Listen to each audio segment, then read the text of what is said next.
Hello guys, welcome back. பொதுவாக நம்ம YouTube சேனலில் எஜுகேஷன் பர்பஸ்க்காக ஏதாவது நிறுவனத்தில், அதாவது தனியார் நிறுவனத்தில் நோட்டிஃபிகேஷன் கொடுத்துருந்தாங்கன்னா என்ன நோட்டிஃபிகேஷன், யார் யார் விண்ணப்பிக்கலாம், யாருக்கெல்லாம் பயனுள்ளதாக இருக்கும் அப்படிங்கிற தகவலை பார்ப்போம். கரெக்டுங்களா?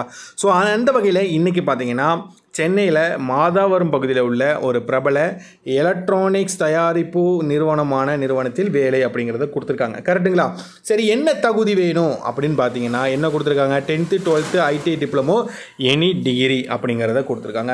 பாலினம் பாருங்கள், ஆண்கள் பெண்கள் இருவரும் விண்ணப்பிக்கலாம் அப்படிங்கிறத கொடுத்துருக்காங்க. மாத சம்பளம் கொடுத்துருக்காங்க. கரெக்டுங்களா? சரி, அதுக்கப்புறமா என்ன கொடுத்துருக்காங்கன்னா ஓவர் டைம் இருக்கிறது அப்படிங்கிறத மென்ஷன் பண்ணியிருக்காங்க. பெனிஃபிட், ஓகேங்களா? ஸோ பெனிஃபிட்னா லாபங்கள் அப்படிங்கிறதுக்கான அர்த்தம். இலவச உணவு மற்றும் தங்குமிடம், ஸோ அப்படிங்கிறத கொடுத்துருக்காங்க. அண்ட் ஷிஃப்ட்டை பொறுத்த மட்டும் வரைக்கும் ஜென்ரல் ஷிஃப்ட்னா என்னென்னு தெரியுங்களா? நிறைய பேருக்கு தெரியும்னு நினைக்கிறேன்.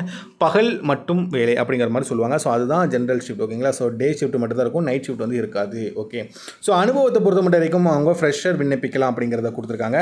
ஸோ கண்டிப்பாக இந்த நோட்டிஃபிகேஷன் வந்து ரொம்ப யூஸ்ஃபுல்லாக இருக்கும். அது மட்டும் இல்லாமல் வேலை இடம் வந்து மாதாவரம் சென்னை அப்படிங்கிறத மென்ஷன் பண்ணியிருக்காங்க. ஓகேங்களா?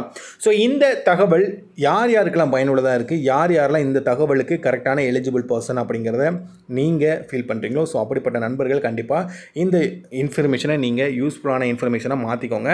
நண்பர்கள் யாராவது எனக்கு சென்னையில் மாதாவரத்தில் ஏதாவது நோட்டிஃபிகேஷன் வந்தால் ஷேர் பண்ணுங்கள் அப்படின்னு சொல்லியிருந்தாங்க, ஏதாவது ஓப்பனிங்ஸ் இருந்தால் சொல்லுங்கன்னு சொல்லியிருந்தாங்கன்னா கண்டிப்பாக அவங்களுக்கு இந்த ஒரு தகவலை நீங்கள் ஷேர் பண்ணிங்கன்னா அவங்களுக்கும் கண்டிப்பாக இது ரொம்பவே பிரயோஜனமாக இருக்கும். கரெக்டுங்களா?